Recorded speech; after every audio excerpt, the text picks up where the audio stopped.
Hola, bienvenidos a este episodio extra de Hechos Reales. A medida que vayamos publicando historias, iremos añadiendo también contenido complementario como el de hoy. Charlas, entrevistas o cualquier otra cosa que creamos que pueda aportar algo más a los relatos que hacemos. El de hoy es un contenido extra al primer episodio de nuestro podcast 6 de enero que contaba la historia de Aquilino Gonell. Esa historia está basada en el libro que mencionábamos al final. Se titula American Shield y también ha sido traducido al español con el título de Escudo Americano.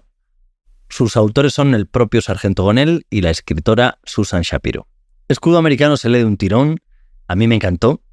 Es una historia dickensiana que nos permite meternos en la piel de este inmigrante dominicano que luchó por ser aceptado en un país que no era el suyo y que cuando lo consiguió fue llamado traidor precisamente por defender la Constitución que había jurado. Es una historia lineal que comienza con su vida en la República Dominicana y que finaliza con los sucesos del Capitolio.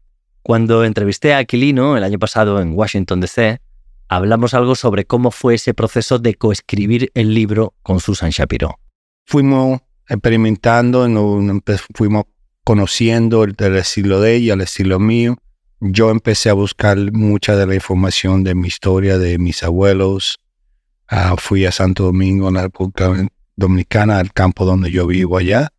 Busqué fotos, retiré fotos, las fotos, busqué anécdotas, muchos de los álbumes de fotografía que teníamos. Y así empecé a preguntar. También le preguntaba muchas cosas a mi mamá, a mi papá, a mi abuela, a mi hermano mayor.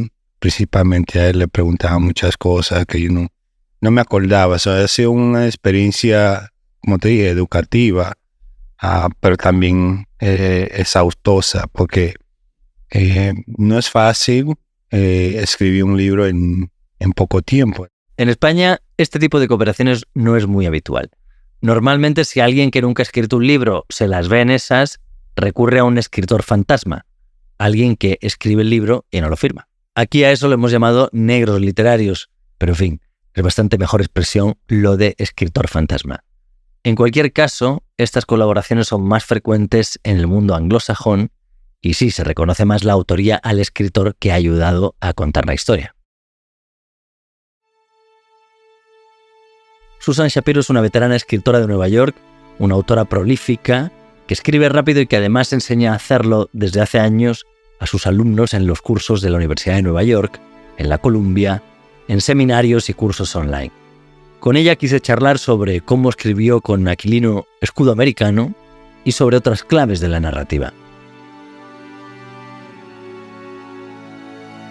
Este episodio te va a gustar si te interesa la escritura, la narrativa y si te gusta la gente interesante como Susan Shapiro. En fin, ahí va la entrevista que le hice a través de Zoom hace ya unos cuantos meses.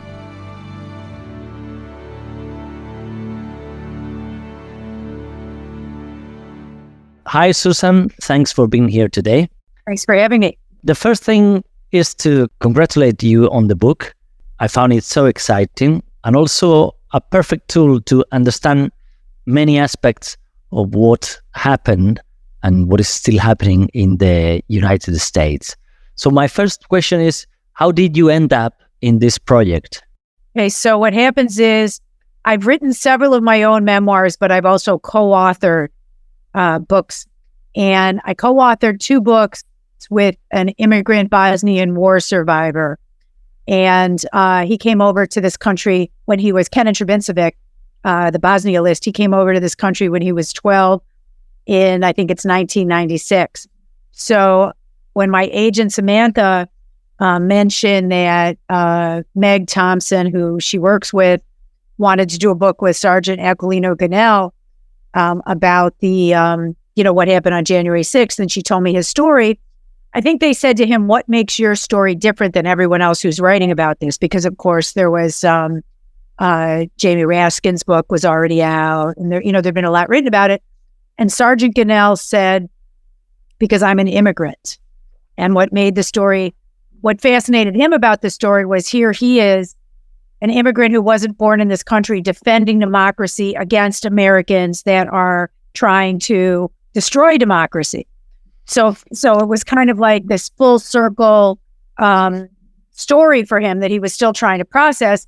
And so the fact that he was an immigrant who came over at 12 loomed very large. So I think my agent then showed him my books, which was The Bosnia List and World in Between, which very coincidentally, Kenan came over the same year, was the same age, and in the same area, and had many of the same issues, which was language and not having any money and family issues and, missing your old home and trying to readjust and family members disappointing you. So I think that that's how it started. And I said to Sergeant Gonell, why don't we try to do a short piece first, which is the way I like to see if I can work with somebody.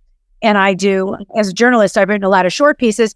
And sometimes no matter how much you think a project's going to work out, it just doesn't work. Two people just don't work out together. They can't get it together. And I will say the first piece we wrote got in the Washington Post, and the second piece, which was called I Was Betrayed by President Trump, went viral in the New York Times. So there was just some kind of weird chemistry where we just completely understood each other and we worked really well together. And I also saw what the pitfalls were going to be.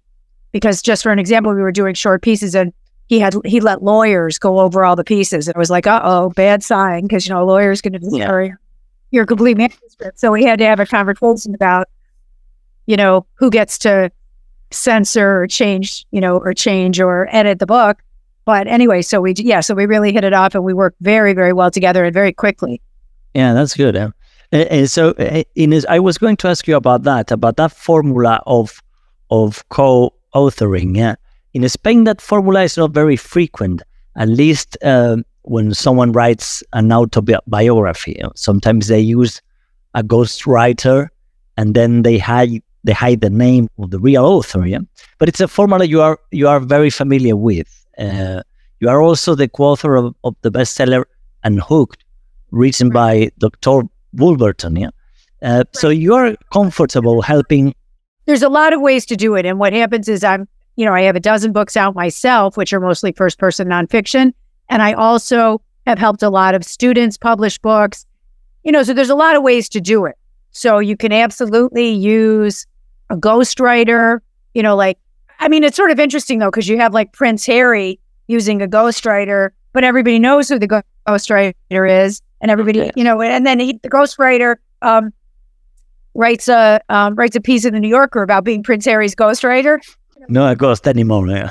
Not a ghost anymore. So there's a lot of ways to do it. Some celebrities and famous people would prefer to have it be, a secret. Some people, even Michelle Obama, thanks her ghostwriters in her, in the introduction of her book. I found that maybe because I can do my own books, it's not really worth it for me to ghost, to be a ghost. And it doesn't help me at all if nobody knows that if I write something that I love and that I think is smart and interesting and important, and then nobody knows that I'm attached to it, why would I do that? So, because I have other ways. I'm a teacher. I help a lot of people get published. I have other ways of making money. So that's not what I wanted to do. So I think for me, the first one started out, I did a co-authored book with a mentor of mine, Ian Fraser, and this reverend. We worked at a Holy Apostle soup kitchen, helping former homeless people and vets and addicts. And we did a book together. And so we had all of our names on it, which I thought was cool. Then the next time I did it, I think it was with, as you mentioned, Fred Wolverton. And I don't know, it just seemed to me that I love first person and I love helping people find their own voice as a teacher. So we tried it a lot of different ways, but I didn't really want to do co-authored in third person, which some people do, just wasn't that interesting to me because I really wanted to capture voice. So we tried it and I just wanted my name on it. So we tried it and we sold it that way. And because it became a New York Times bestseller, I guess the next time nobody argued with me. So there's a lot of ways to do it. But, what happens with this way is I love first person. I love it. It's funny. I only seem to be able to do it with people who have opposite voices of mine. Like I couldn't do like a middle-aged Jewish female in New York. It wouldn't work, so it only worked and from a different background. So it just feels like it's as enthralling for me to do it this way as it is when I write my own books. In fact, maybe even more so because the stories have been so dramatic. But so I like to do it this way. And there's definitely arguments of, is your name on the cover? Is it an and? Is it with? But I think, I do a lot of the work. In fact, a lot of the times the people that I'm working with have full-time jobs or they have a lot of other things going on. So I'm the one that's sitting at a desk 9 to 5 in front of a computer, and proofreading and copy editing and doing all that stuff. Yeah, so that's how it worked out. And truthfully, it helps me career-wise too, because, to have my name on books that are being published by top houses that are getting fantastic reviews in great publications, I don't want to be ghosted. I want to be part of it. Yeah, what I find very interesting about that is that at the same time you are a writer, but also like a coach of a writer, because you are the one who is trying to get the story out in a way. Well, so I've been teaching for 25 years, and I do a specific kind of teaching that's different than a lot of other writing teachers, which is I have very specifically helped people get published and get their work out there. So that requires a certain kind of, I guess you'd call it coaching, but also editing, pulling out information, editing, telling people what to rewrite, what details are needed. I've been in therapy a long time myself, so I am intrusive. So I'll say to somebody, but what did your sibling say? Or what did your mother say? Or, how much in pain were you? And so I could, because I've been a writing teacher for so long and I've helped so many people, publish great short essays and, everywhere, the New York Times, the New Yorker, the Wall Street Journal, the Washington Post, that have led to books. So I feel like, I'm good at it and I enjoy it. And it's really, it's a very, like my brain is sometimes on fire during the collaboration. So they're kind of exciting collaborations in a way, especially, when I've done it a couple of times with someone who's opposite me, who maybe hasn't been in therapy. So then it's like this joke. Am I your Jewish mother? Am I your therapist? Am I the writing coach? Am I the mother? Am I the teacher? But it's very interesting and it's very intense. And luckily it seems to bring out really great stories on a deeper level than somebody might be able to tell themselves, or they might be able deeper than someone might be able to do with someone else who isn't a memoirist, been in therapy, who was also taught. When was the first time you met Aquilino, or what was your first impression of him? How would you describe him? Immediately liked him. Thought he was very honest, authentic, real, good person. We met, it was actually a little over a year ago, and it was on Zoom, I think, first. And I think we totally hit it off. We understood each other. We got each other. I mean, I'm sort of known for being just brutally honest.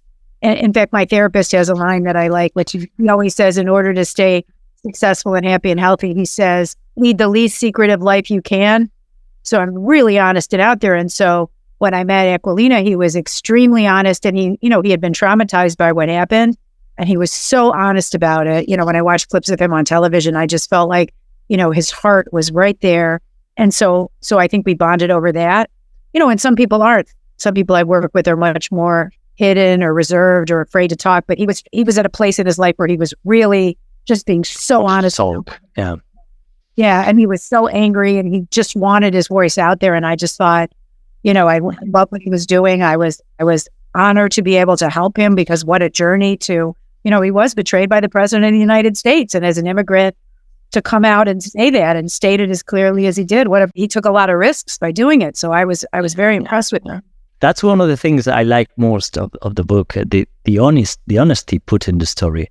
When I was reading the book, I was thinking in the amount of truth Aquilino has faced, and he has not avoided many things. I mean, he talks about his family relations, sometimes very brutal things, and all the problems they had, and about his own mistakes.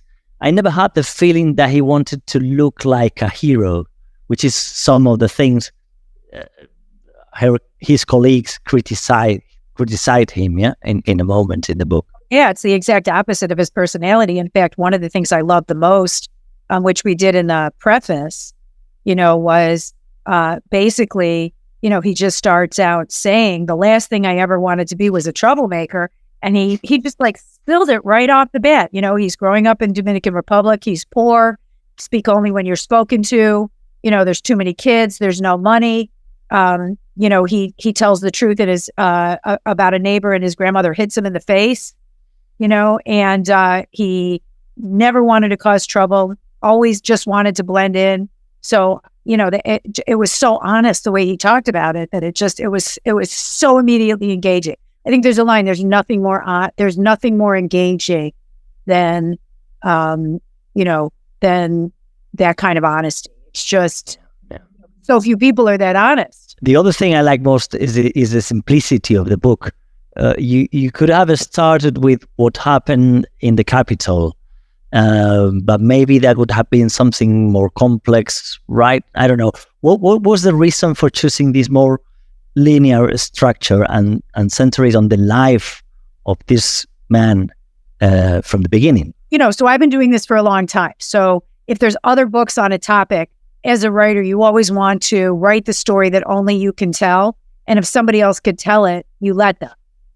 So I could just give you an example. I was writing an addiction book called Lighting Up, and I had a lot of different addictions. But when I did research, there were already tons of books out about people who had quit alcohol, who quit cocaine, who quit heroin. So I didn't want to write a book that was already out there. I wanted to write my own book. And what I noticed was there were really no good first-person memoirs at the time about somebody who quit cigarettes and quit marijuana.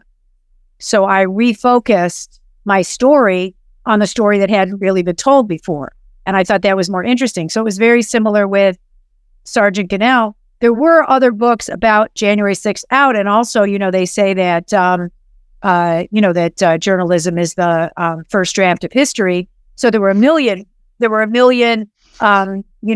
pieces already out there, long form journalism, short form journalism, memoirs, including, like I said, we love Jamie Raskin's book that really took us step by step through what happened on January 6th. I mean, of course, that's very important, but I felt like if we started the book that way, there were already books out that started that way, and people have already read that article. So we were trying to come at it from, and again, the agents had asked Megan, Samantha had, I think, when they talked to Sergeant Gonell, why is your story different? And he said his story is different because he grew up in the Dominican Republic and he never wanted to be a troublemaker, and he wasn't an American, and he had to fight to be an American.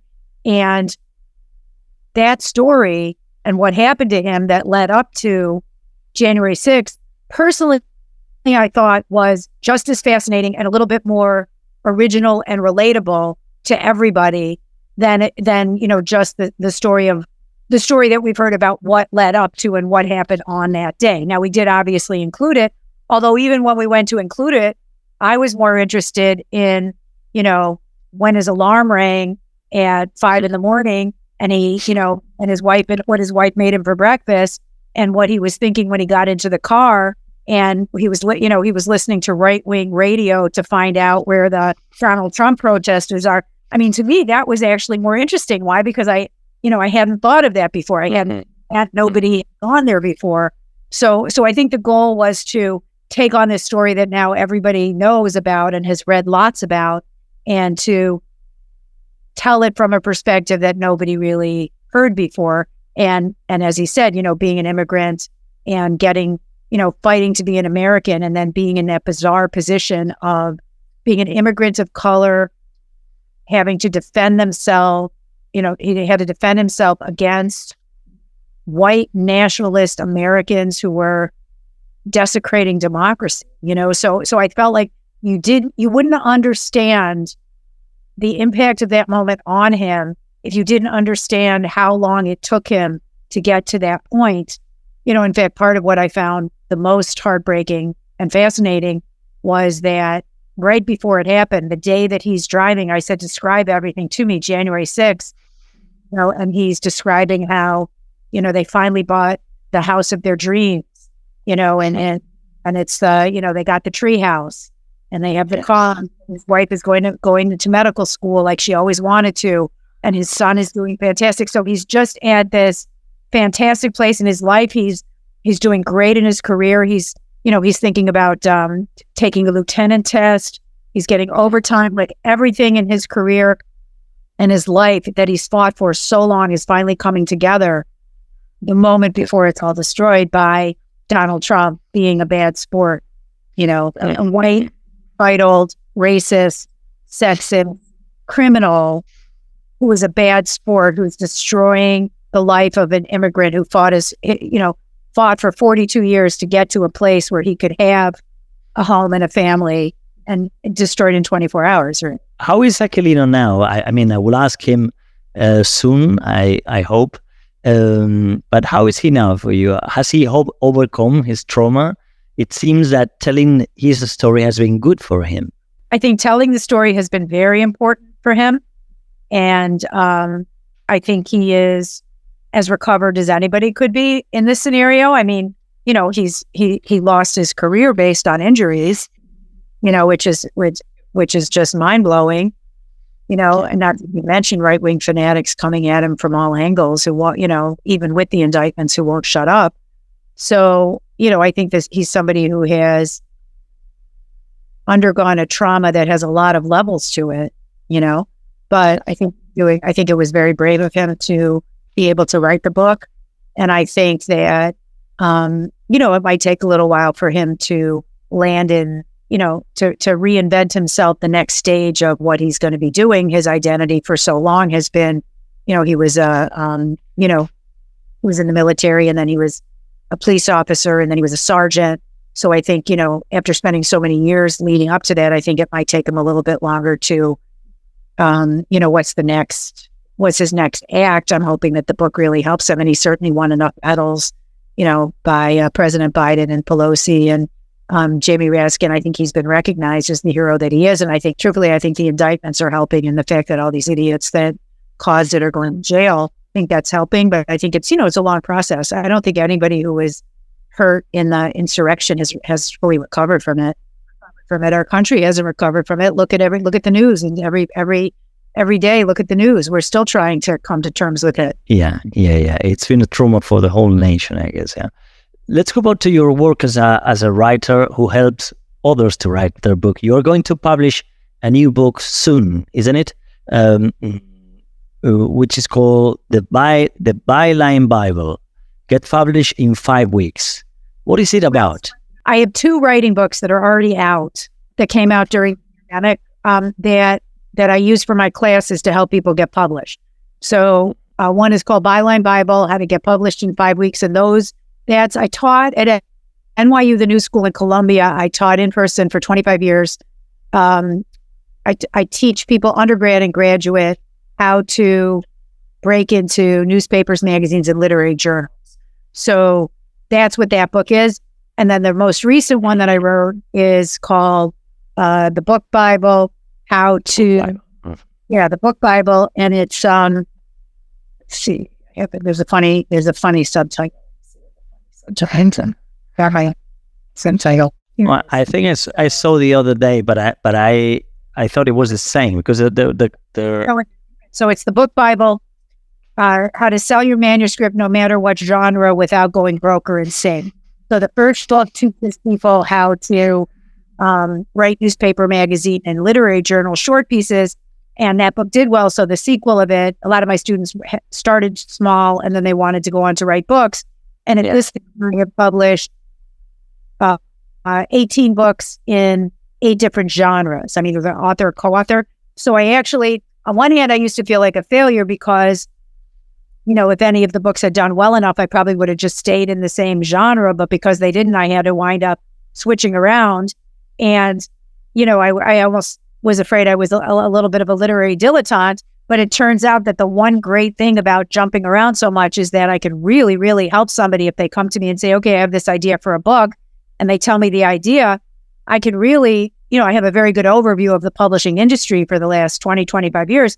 So I could really say to them, no, that's not an essay collection. That should be a memoir, or that could be a young adult book, or maybe because you have a platform, that could be a self-help book, or better journalistically. So I found, so I've been teaching courses online since the pandemic, and I do a class, how to sell your first book, where I teach people what would be their best bet based on what their goal is.